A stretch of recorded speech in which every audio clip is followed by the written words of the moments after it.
In January of this year, my coach and I sat down and worked out exactly how much time I had in the next quarter to do all my projects. She's a little bit more careful about my self-care than I am, and she really thought I wouldn't be able to fit in launching a new podcast in Q1 of 2024. But it felt like a real passion project for me. I wanted to do it, and here I am in December recording episode 44 of the podcast.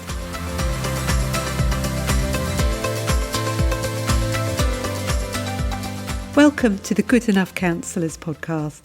I'm Josephine Hughes, and this is the final episode of Series 1. I'm proud to say that I have produced a weekly episode from the end of February right up until now. We'll be back in 2025 with a new series, more about that later. And over the Christmas period, I'll keep you going with a couple of episodes that you may have missed. But today's episode is all about learning from our brilliant guests and my podcast journey, and how that can help you in building your private practice. I took the leap without knowing the outcome, and I'd love to encourage you that it's all about embracing imperfection, being you, taking action, and keeping going. I'd love to recap on how that theme emerged from our guests. Let's start with Tracy Carlisle, who was right at the beginning of the podcast in episode 2. And Tracy's story was how she was desperate to be in private practice, but she was in a job that she hated. But gradually she began to move into private practice until she got to that point where she had to decide to take the leap into being full-time. And it was when her son-in-law said to her, well, if not now, then when? That she realised that actually it was time to do it.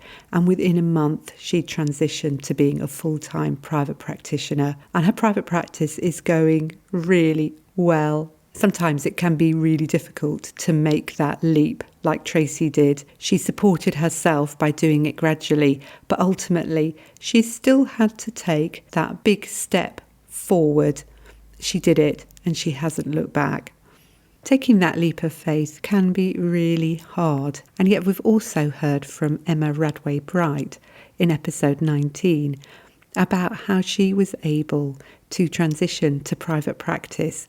And a lot of it was about Emma being open to opportunities, such as passing a doctor's surgery, looking in through the window and thinking, oh, that looks nice. I think I'll pop in and ask them if they perhaps have a room that I could hire. And they ended up letting her a room free of charge for over a year. And Emma's story is fantastic if you want to listen to it. That's in episode 19. And she's got so many stories of how she said yes. And saying yes to opportunities has helped Emma develop her practice and her business. It's such an interesting interview to listen to Emma's willingness to be open to opportunities. Do listen to it if you haven't heard it already.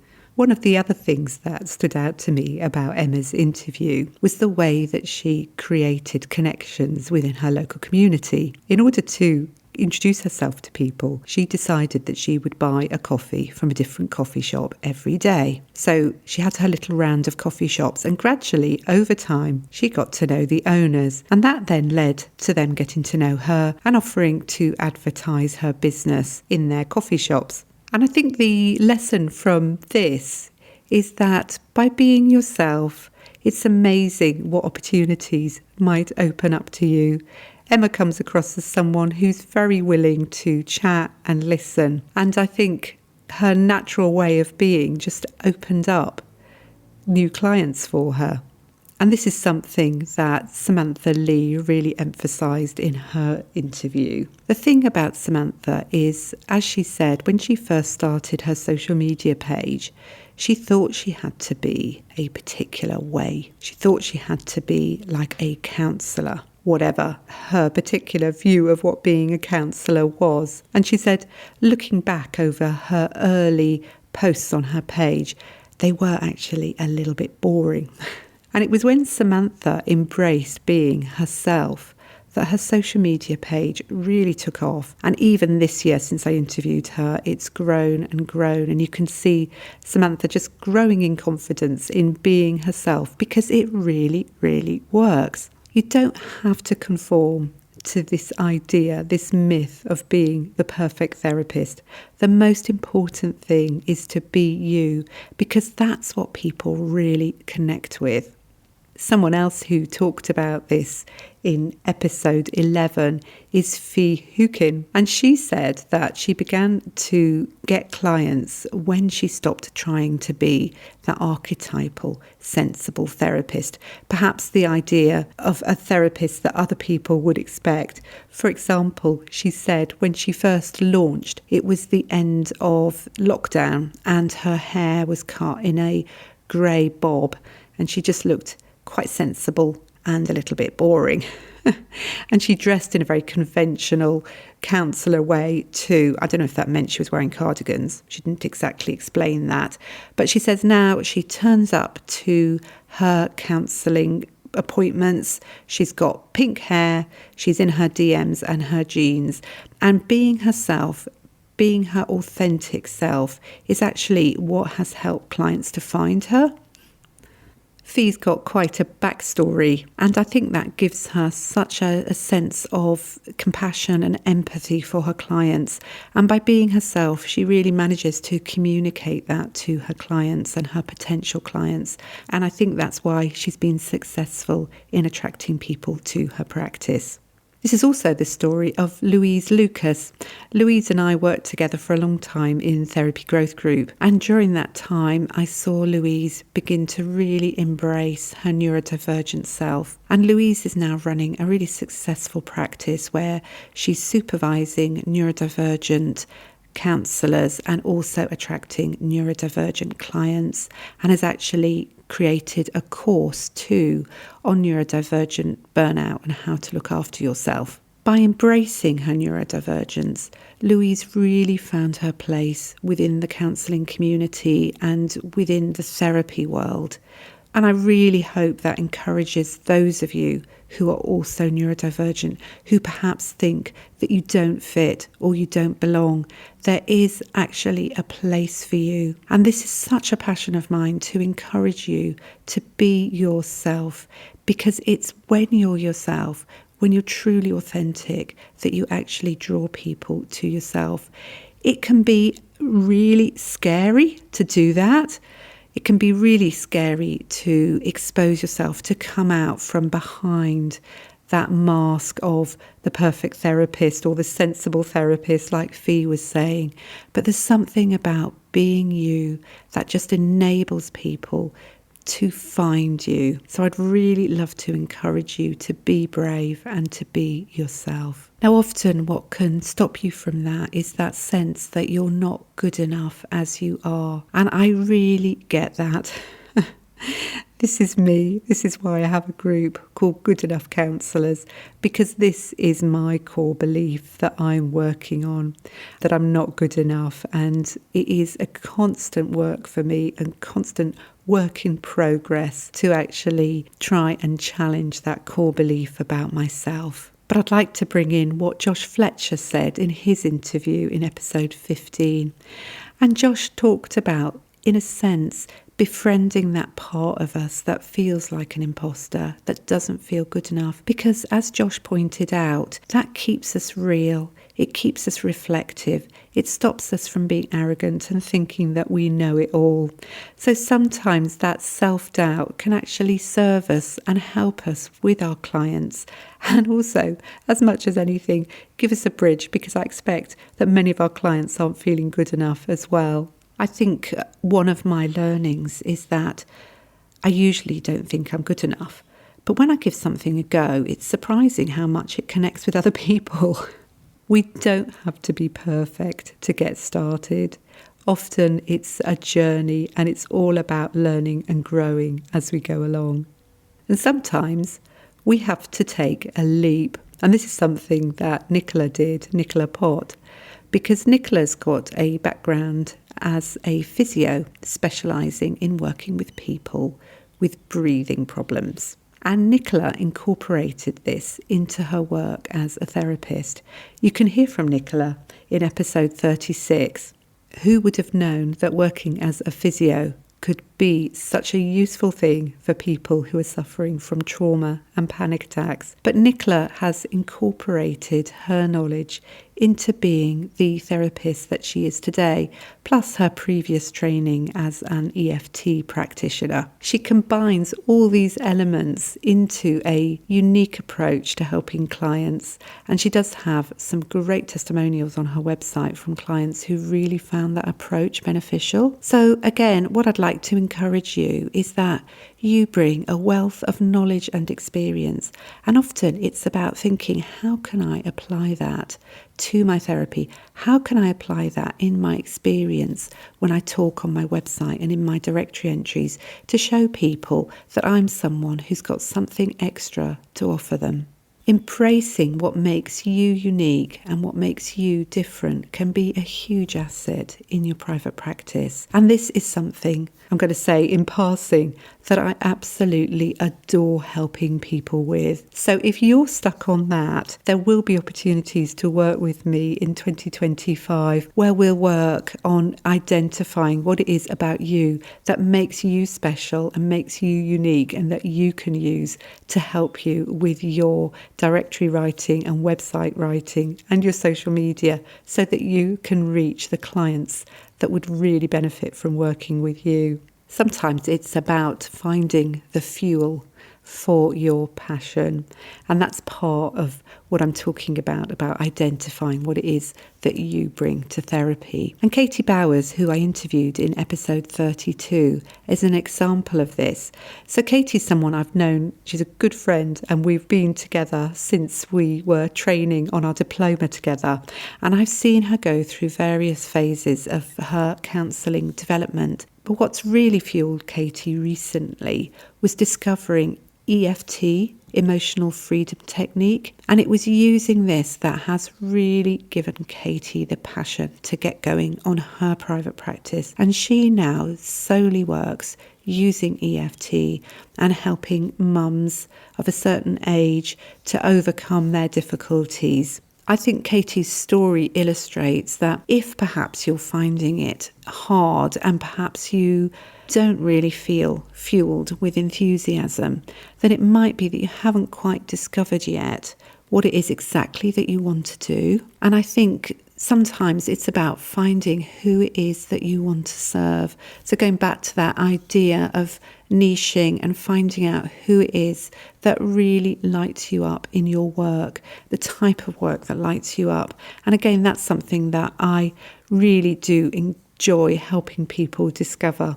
And I think one of the things about discovering that part of yourself, about finding what it is that you love to do, can really mean that you make a difference to people. And I'd like to bring Emma, Fee and Josh back into the conversation here, because for each of them, they are out there making a difference in a wider sense, because all of them are doing something bigger.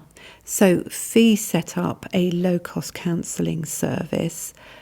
Emma just decided to put something on her website about paying it forward, and a donor saw that on her website and now pays for people to receive counselling.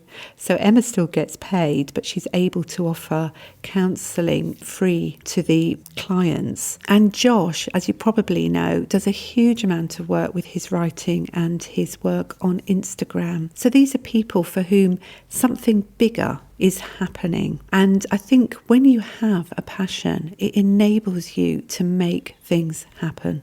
And what I learned from both Chloe Foster and Michael Toller is that sometimes you can stumble across something that really makes a difference. In Chloe's case, and you can listen to Chloe in episode 27, Chloe found that email counselling was something that they hadn't thought about, but when they came across it, it changed their counselling practice. And Chloe now works with people mainly with email counselling. And it sounds slightly unconventional, but it is actually a really great way to work that gives you a lot of flexibility. So do listen to Chloe's episode, which is episode 27. And Michael introduced us to the Clinical Will app because he said most of us set out with the intention of setting up our clinical will, but we can get stymied by the organisation of it. How do you ensure that you're protecting your clients' details and keeping them up to date with a constant changing set of clients,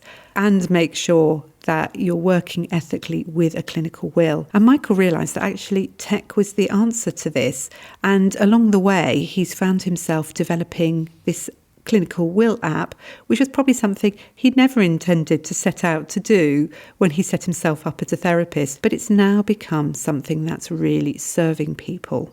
And Michael, who you can hear from in episode 41, is another example of someone who's used their previous experience. Michael's an entrepreneur, and his contacts, and created something that is really serving people. Again, just extending the work that we can do as therapists. It's so inspirational to hear from people who have taken that leap, who've looked and seen an opportunity and then taken the leap and worked with it.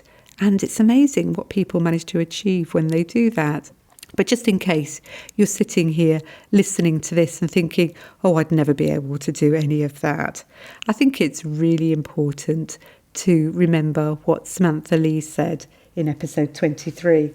She talked about what is a successful counsellor, what is a success in private practice. And as she said, when she first started out in private practice, she was a single mum. She was claiming benefits because she needed that to be able to support herself and her daughter. And she wasn't seeing a huge number of clients a week. But for her, it was a successful private practice because she got it going, she had clients coming in, and she was helping them. And I think it's really easy to look at other people and to see what they're doing and to compare ourselves and think that that means that we're not succeeding. But something that I hold close to my heart is the idea that just because someone else is successful doesn't make you a failure. It's really important to think about, how do you define success?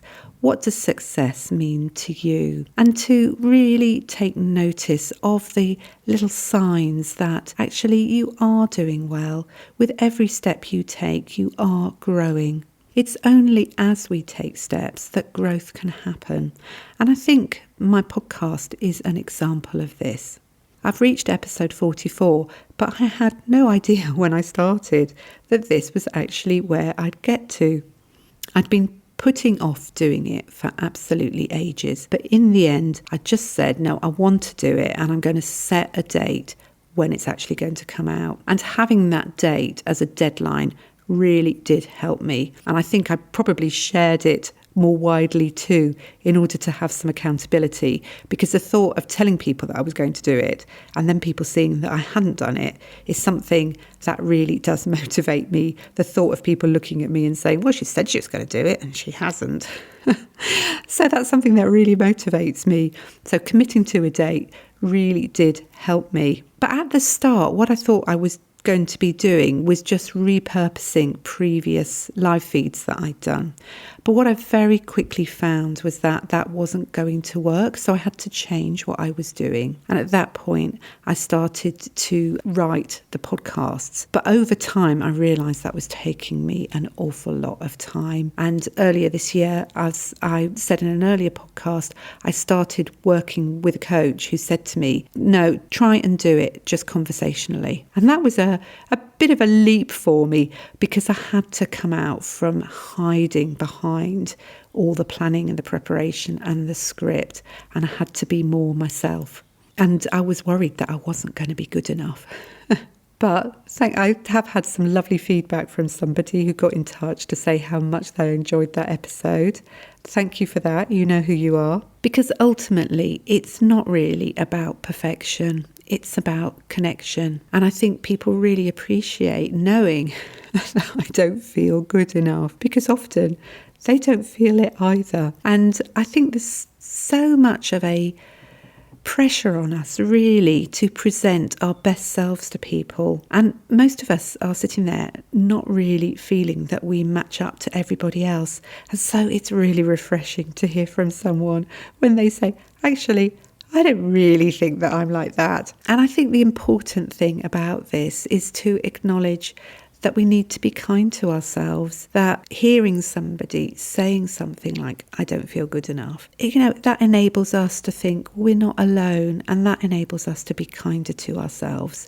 And I think this is a really, really important part of when you're doing something like this, when you are launching something new. And for you, it could be launching your private practice or moving into a new piece of training. Perhaps you're becoming a supervisor or going into couples counselling or hiring a new room.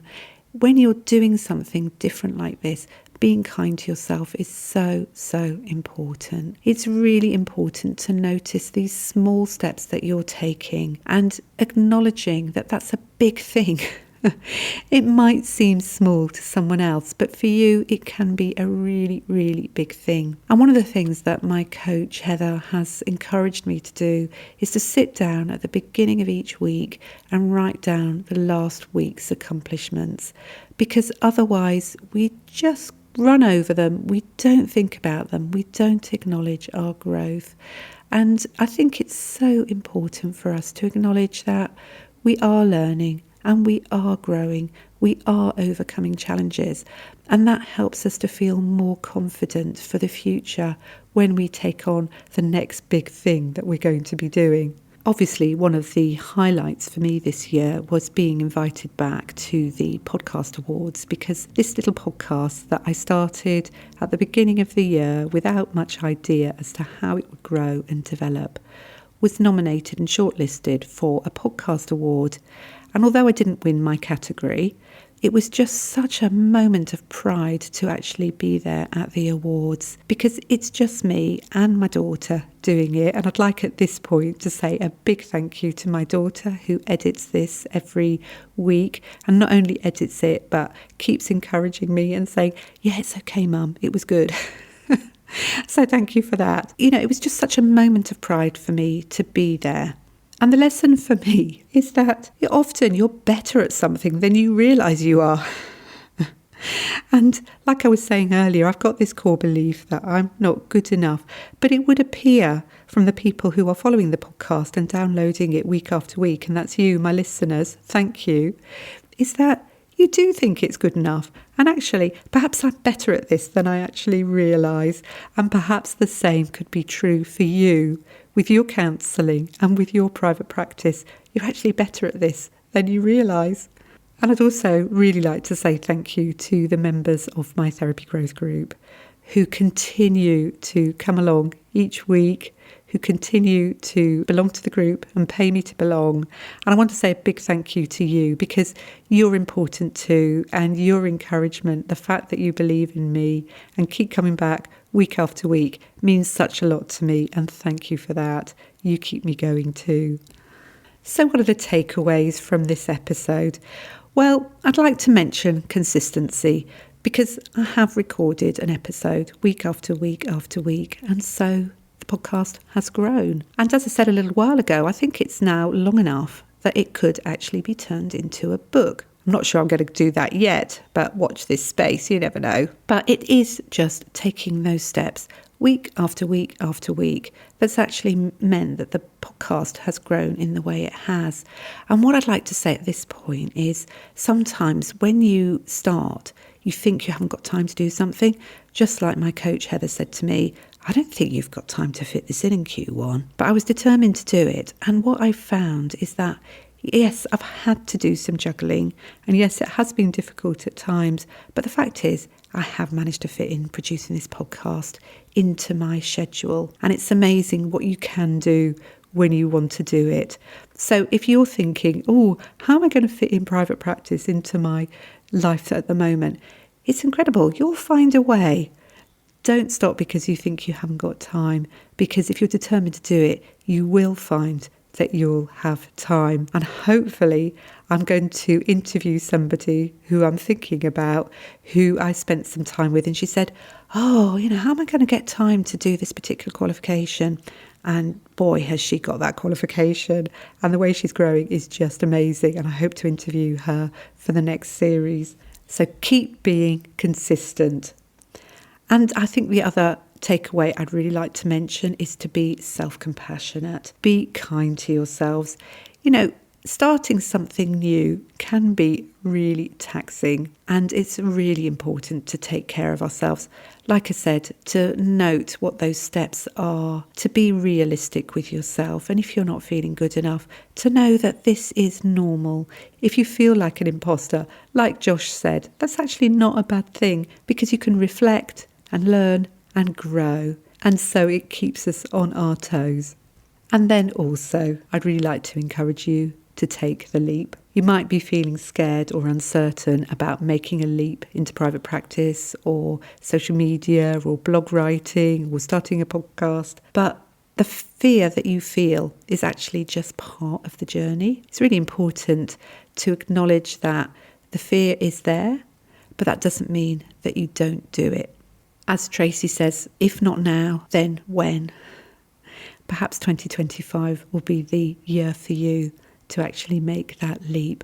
So, talking about 2025, what's coming up? The interviews have been the most popular part of the podcast. So what I'm going to be doing next year is bringing in more guests. And I've got a few lined up already. We'll be hearing from Helen Calvert, who's a coach, and she's going to be talking to us about January, and she has such a fascinating story to tell. So you'll hear from her at the beginning of the new year, together with Cass Binstead, who's just published a book all about ethics in private practice. So I'm reading that at the moment and looking forward to interviewing Cass and bringing her into the podcast. And also Susie Jameson, who is somebody who's experienced having a complaint made against her, and she'll be sharing all around the subject of handling complaints. So those are some of the guests I've got coming up, and I'm putting feelers out at the moment to invite other people. I'm really looking forward to this new series, really looking forward to encouraging you and helping you know that you can do it. So remember that it's all about progress, not perfection. Every step, no matter how small, brings you closer to your dream. I'll be back in 2025. Please do subscribe to the podcast, and then you'll know when the next episode is coming out. Thanks for listening, and thank you for all your support in 2024. Thanks for listening. Do come and join my Facebook community, Good Enough Counsellors. And for more information about how I can help you develop your private practice, please visit my website, josephinehughes.com. If you found this episode helpful, I'd love it if you could share it with a fellow therapist or leave a review on your podcast app. And in closing, I'd love to remind you that every single step you make gets you closer to your dream. I really believe you can do it.